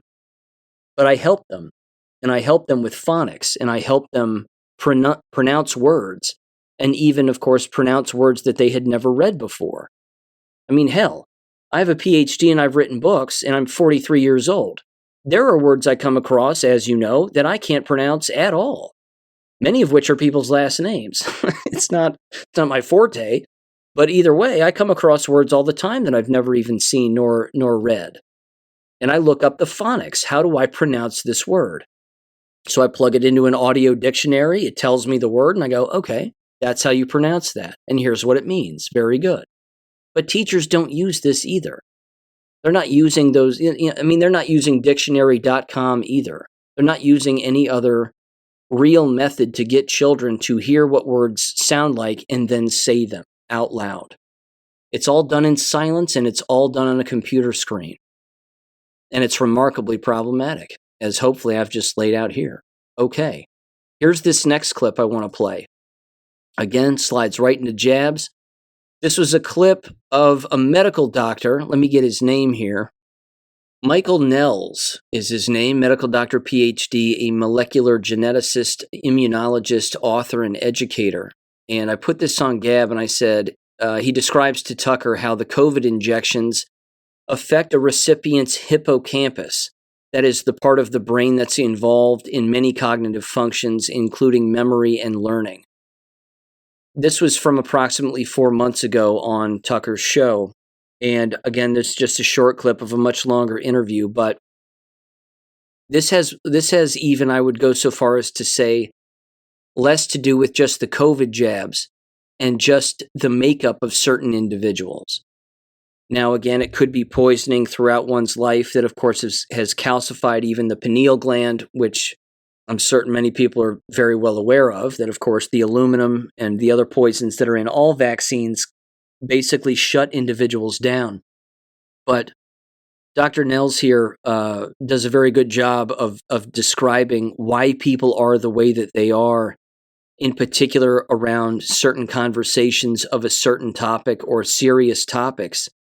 And then they just can't handle the topic of discussion, and then they revert back to talking about things that are inconsequential. So again, this is very emblematic, I think, of the much larger problem that exists all across the world, certainly with critical thought, among many other things. So give this audio a listen in 3, 2, 1. For those of us who've noticed that people who've taken the mRNA vax and boosters seem different psychologically. Yeah. We're not imagining. Yeah. No. It's that's what's really happening. You see, people who have not a high production of these cells in the hippocampus, they act normally during the day. In a normal situation, they do whatever humans do, and you don't realize it. I saw that actually even in the part of my of people I know that when I saw them at parties, we could talk about everything which is trivial. But as soon as you start to talk about something more difficult, it was before 2020, you realize they don't want to put their brain into a working mode. They just avoided these topics. And these very people who are not interested in really thinking were the ones who actually took the shots very quickly. Because You have to see the mental immune system, as I already counted off, the curiosity is lacking, and the other side of the coin of curiosity is psychological resilience, because being curious, meaning you enter a new space, new thoughts, and everything that's new is per se potentially dangerous. Yes. So you have to have a high psychological resilience to enter this new space. So if both is down, curiosity and psychological resilience, then you accept everything. And particularly if something comes with a lot of fear, oh, you could die, your family could die, everything is very, very dangerous, then you fall back to I would say cortical reflexes, like something that is inborn in us, behavior that's inborn. And one behavior that's inborn, of course, in humans is, and that's natural, is if there's a danger, you go into the group. You don't try to be isolated. You follow the group. And if people tell you the group is going to take this vaccine, then everybody runs and I want to have it too. You don't think, you just follow the crowd.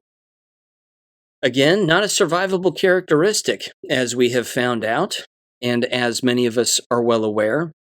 What's interesting, too, is the flip side of that coin. In particular, among those of us who are awake, that if we are forced to listen to a trivial conversation about things that don't matter, then we're turned off by that also. But the asleep don't know why we aren't interested in inconsequential things. They wrestle with that. Well, what do you mean you don't care about the score of the game? Well, what do you mean you don't care about this particular event that's taken place over there? Well, what do you mean you don't send your kids to the local public school? What's wrong with you? Then they become very judgmental toward us without even asking, hey, why is it that you're not participating in this thing when you used to participate in this thing? Have you learned something about said thing that you used to participate in or be interested in, and now you're not interested in it because of what you've learned about it? Can you share what that is? They don't even ask those questions. And if you were to provide the answers to them, again, being an awake individual and providing it to an asleep individual, you would confuse them even further. What makes the shot taking and the COVID bioweapon shots unique in this regard is it was a social experiment and social engineering on a grand scale that created a very obvious divide line, that you were either all on board on taking the shots or you were typically not on board out of the gate. That there may have been hesitation among some, and there certainly was. But even that hesitation had individuals jumping on either side of the fence also. You had hesitant individuals sitting on the fence, and then some would fall over and ultimately buckle and take the shots, and then some would fall over on the other side and say, well, I'm glad I hesitated, and I'm glad I waited because what I've learned about it since is absolutely horrible. So it's an unfortunate set of circumstances, but I would go so far as to say again that society's been pre-programmed or psychologically inoculated to basically be one way or the other for a very long time. And again, I personally believe, and this is my personal belief, this is more proof that there is a creator and that God is our creator. Because look how he's made us so different, and yet very similar at the exact same time. And it's unfortunate that it's, again, divided families and ruined marriages and everything else that I've been on, and are certainly brought up on the show. But even today, with individuals falling ill and even falling dead, we know it's the shots, but many of the shot recipients and the people around those sick and dead people have no idea that it's the shots.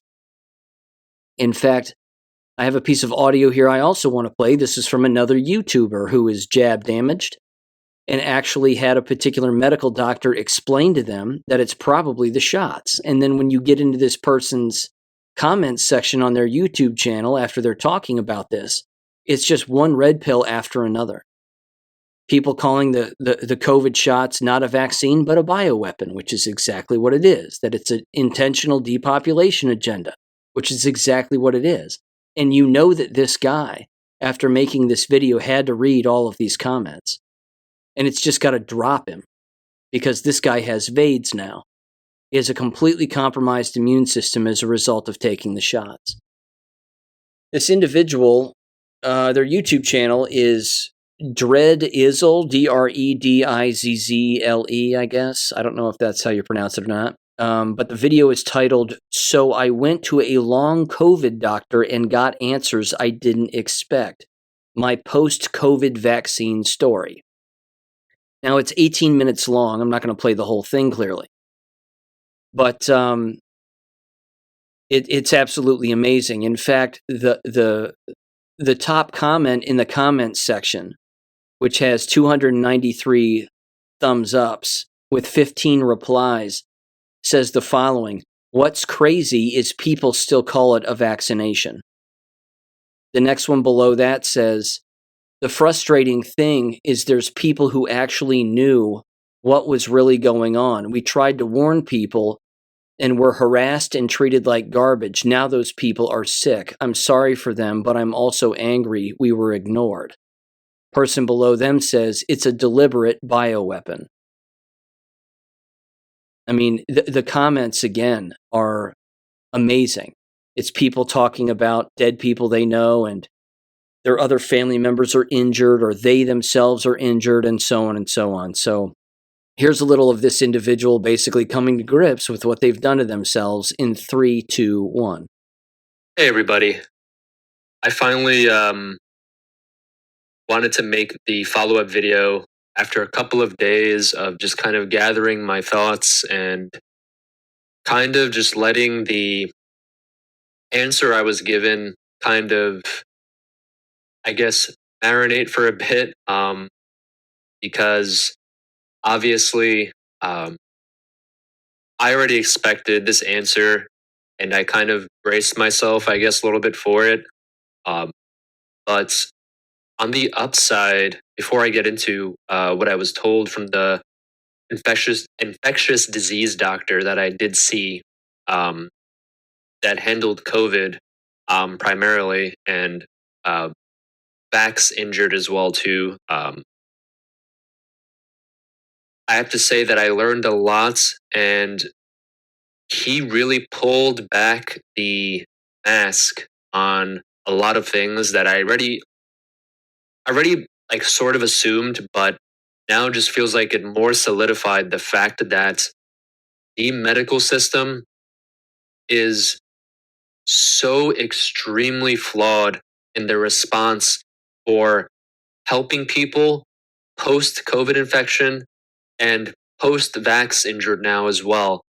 So this is verbatim from what the doctor, what he said out of his own mouth to me was the post-COVID response, he said, is suboptimal. And then I asked him, obviously I knew what he meant. I asked him, can you like explain what do you mean? And he was like, he said just everything. He said the amount of research funding, he says the amount of just general care, he says, or acknowledgement of people are going through, he said novel, cases of, post-infection issues or post-vax issues. And then after he said that, he went into the fact that he said, this is nothing new. And I said, obviously I asked him, I mean, what do you mean by that? Can you, explain? And he obviously explained and said, he says, novel vaccine injuries, he says, have been around, he said, since the beginning of vaccination. He said, whether it's been, he said, the small population, he says, if it's 0.1%, of the people that got the flu shot, he said, there's people, he said, that had novel reactions to it. He said as well, too, that he's seen in his career, he's had people, claim to him that, even during the Zika virus, post, infection from Zika virus, he says, post-infection from swine flu, he says there's certain, the immune system is just an insane thing where, one person has no symptoms to asymptomatic symptoms, right? With when they're infected with a virus. And then he says there's another person that gets a virus and the same thing is where they're not really symptomatic. But then he says, all of a sudden, for some reason, the virus just does something, he says, to the immune system. Even if it's not immediate, he says, over time, for some reason, he says the immune system just isn't the same ever again in some people. And so a lot of the time, that's how autoimmune triggered diseases happen, obviously. And then I obviously specifically then asked him, what are people like me are supposed to do to kind of find help or some type of relief or something, I told him, And the thing is, he said, at this point, they trialed, so much medications. He said at one point they were even trialing HIV medication. He said at one point, which is insane. He said they were so desperate in the early stages of COVID, obviously, and then in long COVID, and then in post-vax, he said they were trialing dozens of random medications. He said he said some people saw some improvements, other people did not whatsoever, as usual. He says it's like person A, B, or C has such a widespread, he says, amount of symptoms. He says he's never seen this ever in a virus ever, where it causes so much different symptoms, where it's like, he says you have to create a whole care system package, he says, for the person to try to rehabilitate them almost, he says. And then he says half the time it doesn't even work because, they don't know how to handle it. And then the thing is, the messed up thing is, he says, the tests like getting autoimmune antibodies checked or checking if your mitochondria is damaged, he says, he's like, good luck getting that approved, he says, by your insurance. Of course, you know how it is. It's utterly insane. And he's so right. The fact that the system is just so flawed and suboptimal for people that are trying to get help. Okay, I'm going to stop it there. Again, you can pick up on the inconsistencies with what he's saying and certainly some of the inaccuracies. Again, there is no such thing as COVID. That's number one. Number two, there is no long COVID. That doesn't exist. Number three, what people believe is long COVID is vax damage. It's permanent damage to their entire immune system and their DNA and the makeup of their body and the way that the cells normally operate in their body as a result of injecting themselves with a biological weapon masquerading as some preventative medicine. So even his doctor, infectious disease doctor, quote unquote, is getting it wrong, because the thing that they all have in common isn't COVID, quote unquote, it's you're injected with a weapon that is designed to wipe out your immune system and keep you from regular cell maintenance occurring within your body. That's the point. So there are also people like him, which I've highlighted on the show before, but these are individuals, again, who may be starting to wake up about what's going on, albeit slowly, and of course a little too late now. But even so, these people do exist. There are jab-damaged individuals who are still alive, who are learning about the fact that viruses aren't real, there was no COVID, and all of this was a coercive method, essentially, to get people inoculated with something that was designed to make them handicapped, sick, immune-compromised, and dead. And that's unfortunately an ongoing thing also. But I want to mention this too, just two quick stories here from listeners of the show. One particular individual reached out in the comments section on Rumble regarding the whole tobacco use among the jabbed, and does tobacco eliminate the nanotech within the bloodstream of the people who took the COVID shots. And they said the following here. Again, if it's working out for them, great. If they haven't seen any negative effects, that's even better. They said, I have not been sick this whole COVID era. 1 mRNA flu shot in 2020 and 15 Camels per day, in addition to ample amounts of coffee, unquote. So there you go. Coffee and Camel cigarettes. At this point, why not? Who's to say it doesn't work? Let's see. Here was another one. This is from Captain Roy Harkness over there on Substack, who follows me over there. And here's what they said, based on a previous article that I wrote. They said, how many morons took the lethal injection without a minute's thought? I have one coworker, 7 injections, and 3 aortic stents, is on blood thinners. Quote, as their coworker said, the vaccinations have nothing to do with it, unquote. They said the fucktard told me. I have another, hasn't kept count of how many she's had. Quote, I have COPD, I can't be too careful, unquote. That's what she said to me, I shit thee not. They said, but my all-time favorite, the sticker which says, I have a healthy distrust of authority and am COVID vaccinated, unquote. Truly, you can't fix stupid no matter how you try. Again, people can certainly call it stupid. There's no doubt about that. It seems, again, even at the outset, it seemed like it was supposed to be common sense to not inject yourself with something for which you can't name a single ingredient, and that people had never even heard of before. Until, of course, strangers on their television and their other family members just started to repeat the same lines over and over again. Seems like that would be common sense, that that's exactly what you're not supposed to do. But if common sense is in short supply, and a lack of thinking is in short supply, that's not a good recipe for humanity, without a doubt. So the point is that there's people on all sides of the fence here, and people still on it, and even individuals, again, like the YouTube audio that I just played there, people who are jab damaged, and they're just now starting to figure out what's really going on with them. But then, of course, again, in his same wavelength of thought, there are people who are jab damaged, like what you just heard there, regarding that individual's coworkers, and they have no idea that it was actually the shots that are the cause of their problems. It is astounding, but then again, as always, it is war, and confusion in war is always part of the enemy's plan as well. Ladies and gentlemen, thank you for listening. A lot of content there, but hey, the fight goes on. I'll catch you on Friday. Thanks for listening again. Peace. Thank you for listening to American Education FM.